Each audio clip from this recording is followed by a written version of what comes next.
Lila skipped beside him, her small footsteps light, quick, completely unaware of how deeply her words were carving themselves into Ethan's mind. She swung her torn backpack behind her as if it were something precious rather than something held together by two safety pins and a wish.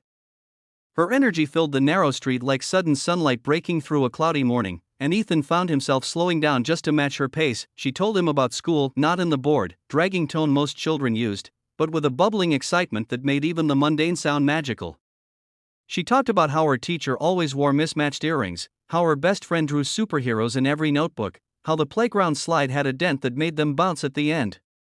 She talked as though every detail of her world mattered deeply, and maybe, Ethan realized, to her it truly did. Sometimes, she said, puffing air dramatically as she kicked a pebble forward, I wish I had a real backpack. You know, one that doesn't rip when I put books in it. This one, she tugged at a dangling strap, it tries, but it's tired. Ethan glanced at it, faded, stitched in places by hand, sides sagging, zipper stuck halfway. It was a backpack that had lived a life. He felt something in his chest tighten, a slow uncomfortable pull he didn't have a name for. You do okay with it, he said quietly. She grinned at him, all teeth and sunshine. Yeah, but a doctor needs a real backpack. Doctors carry important stuff. Notebooks. Medicine. Maybe, secrets. He chuckled, the sound surprising him. Doctors carry secrets? Of course, she said as if it were the most obvious thing in the world. Like how to make people better. Or why someone is sick. Or how to fix a broken heart. Adults always hide things, but doctors, they know what's real. Ethan slowed for a moment, struck by something in her tone, not childish fantasy, but a quiet earnestness that seemed much older than her small frame. She skipped a few steps ahead, twirling on one foot before spinning back to him. Her hair, tied loosely with a fraying ribbon, danced with her movement. My mom says dreams are important. Even if they're big. Even if they hurt a little. Hurt, he echoed. Lila nodded, gaze dropping for the first time since they'd started walking. Yeah, some dreams hurt because they remind you of what you lost.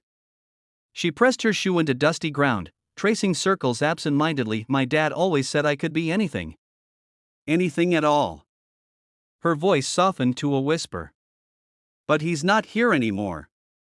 So now I have to be that, for him. So people don't lose their people. She shrugged, but it wasn't casual. It was the kind of shrug children learn when grief grows too heavy for their small shoulders. Ethan felt something shift in the air, gentle, fragile, like the moment before a glass slips off the table. He had heard many tragic stories in his lifetime, through screens, through reports, through advisors summarizing the world outside his armored life, but this was different. This was a little girl speaking her truth on a sunlit street, holding her torn backpack like a promise and a burden all at once. What was he like? Ethan asked softly. He wasn't sure why he asked. Maybe because she deserved someone to ask. Maybe because some part of him wanted to understand the kind of love that could shape a child so strongly. Lila's face brightened. He was funny. Really funny. He used to put spoons on his nose and pretend he was a walrus. He made the best noodles. Not too spicy, not too plain. And he always made sure I had the bigger egg in the bowl. She giggled. He said big eggs make big ideas. Ethan smiled, a real one, not the polite curve he used for meetings or media. But then he got sick, she continued, so simply it made the world tilt. And the hospital tried, but they didn't have the right machines. Mom cried a lot, but she always hid it under her scarf. I'm going to be a doctor one day. A real one. One who knows how to save dads. The conviction in her voice was fierce, fiery, almost startling. Ethan had spent years around adults who couldn't speak their dreams without hesitation, and here was a little girl saying hers as if the world had no right to refuse her. They turned a corner, the street narrowing into a quieter lane. Laundry hung overhead like colorful flags, flapping gently. A boy sat on a doorstep sorting marbles. A woman watered plants in old paint buckets. Life everywhere. Real, breathing, imperfect. Lila hummed a tune, hugging her broken backpack closer, as if holding her dreams in place. What about you? She asked suddenly, looking up with wide brown eyes. What do you want to be? Ethan blinked. He had been asked many questions in his life. Strategic ones. Political ones.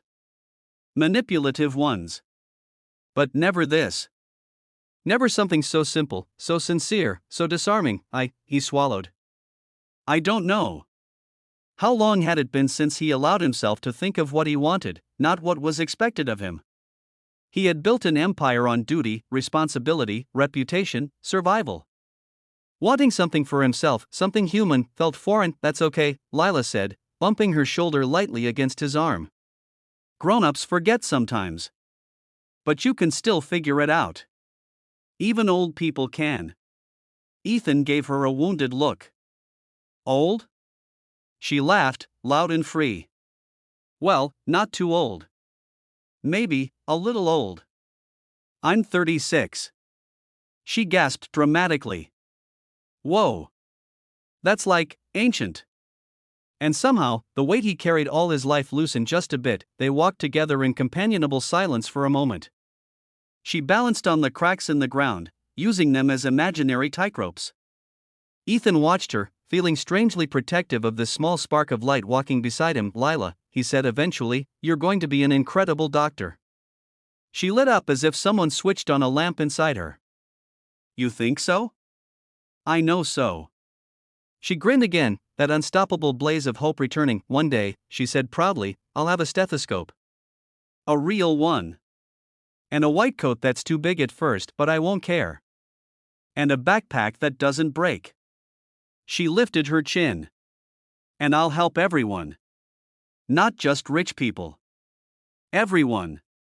Ethan felt a strange ache, a recognition he didn't expect, the feeling of witnessing something pure, something he'd forgotten the world still had. Lila stopped suddenly, tugging his sleeve. You know, you walk like someone who forgot how to smile. He raised an eyebrow. Do I? She nodded confidently. But it's okay. I'll teach you. And how will you do that? Easy. She reached out and held his hand, small, warm, entirely trusting. You just have to walk with me until you remember. Ethan looked down at their joined hands, then at the street unfolding before them, messy, loud, crowded with ordinary lives, and for the first time in years, the city didn't feel like a battlefield or a threat. It felt like a beginning. A quiet, unexpected beginning built not on power or fear, but on a little girl's dreams stitched together with hope, courage, and a torn backpack held by two safety pins refusing to give up. And somehow, Ethan found himself not wanting to let go.